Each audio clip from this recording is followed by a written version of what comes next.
and welcome to The Beat, a news and talk program brought to you by the Center for Community Media at Worcester State University. I am your host, Megan Harding, and today we will be interviewing Paul Vernucci, the COVID-19 Response Manager. Hello, Paul. We are so happy that you are here with us today. We're just going to dive right into the questions. Can you please tell us a little bit about your background and what has led you to this point in your career? So my first job ever was in a lab working in the biotech field. The company had 100% tuition reimbursement for anything I wanted, and I ended up taking my EMT class. The company ended up going out of business, probably because it had 100% tuition reimbursement. But the company that took over offered me a job as a private contractor, but just not enough hours for insurance, but just enough. So I ended up working on the ambulance while I did stay in the lab. And then I realized I liked working on the ambulance a whole lot more, so I worked on there for I did your basic transport company, and then a busy 911 system, and then I went over to Boston Med Flight. Somewhere in there, I went to Rio Doce, Guatemala, and realized I liked working in a larger group of people. So I got my MPH. And then, what was it, January, I think? Got offered a job with, it's called Caduceus. I was a contractor with the CDC, working at Logan, but it was very busy and awesome at the beginning, but now with everything, it's slowing down. So I ended up leaving there to come here when it got very slow. So here I am. Wow, that's very interesting. Well, we're happy to have you here with us.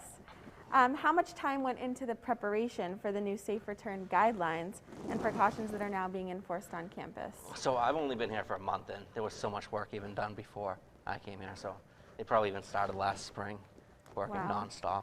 Yeah, no one could plan for the pandemic. Nope, it's still changing every day. I know. But they're on top of everything. Crazy to keep up with. What are the guidelines and the processes for being tested on campus? Are both residents, students, and commuters required to be tested weekly? They are required.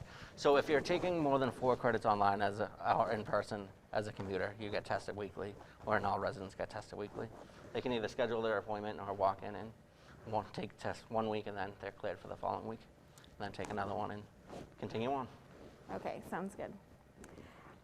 So as new information is being released regarding the positive cases on campus, what steps further is the university taking? And should students, faculty, and staff be practicing any new precautions as we're on campus? Well, everything they're doing is terrific.